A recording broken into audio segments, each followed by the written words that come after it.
আর হয়তো খুব বেশি দিন এই ভিডিওগুলো কন্টিনিউ করতে পারবো না। যেভাবে পরিস্থিতির ঝড় যাচ্ছে, আমি গতকাল সারা রাত ঘুমোতে পারিনি। আমার মেয়ে জীবনে ভাবুন না, ভগবান আমার স্ত্রীকে সরিয়ে নিলেন। স্ত্রীর ক্যান্সার হয়েছিল, চলে যাওয়ার পর 5 মাস কাটলো না, আমার মেয়ের ভয়ঙ্কর ধরনের একটা আগ্রাসী ক্যান্সার গতকাল ডাক্তার বলেছেন, এবং একটা সময় নির্ধারণ করে দিচ্ছেন যে এর মধ্যে আমার মেয়ে নাকি আমাকে ছেড়ে চলে যাবে। বাঁচবো কী করে বলুন তো? আসলে বাঁচার জন্য জীবনে একটা অবলম্বন দরকার। আমার স্ত্রী চলে গেছে, আমি মেনে নিয়েছি। আমি ভাবতাম আমার মেয়েকে নিয়ে বাকি জীবনটা আমাকে কাটাতে হবে। আসলে এই নিঃসঙ্গতা একটা অভিশাপ, কিন্তু এখন দেখছি যে আমার আর বাঁচা হবে না। হয়তো আস্তে আস্তে কথা বন্ধ হয়ে আসছে, আর ইচ্ছে করছে না।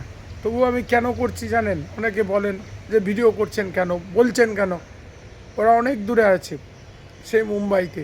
এইগুলো দেখে অনেকে হেল্প করছেন, অনেকে গিয়ে টাকা পয়সার হেল্প নয়, অনেকে বিভিন্নভাবে সহযোগিতা করছেন, কেউ আমাকে ফোন করছেন, অনেক রকম সমস্যার সমাধান হচ্ছে।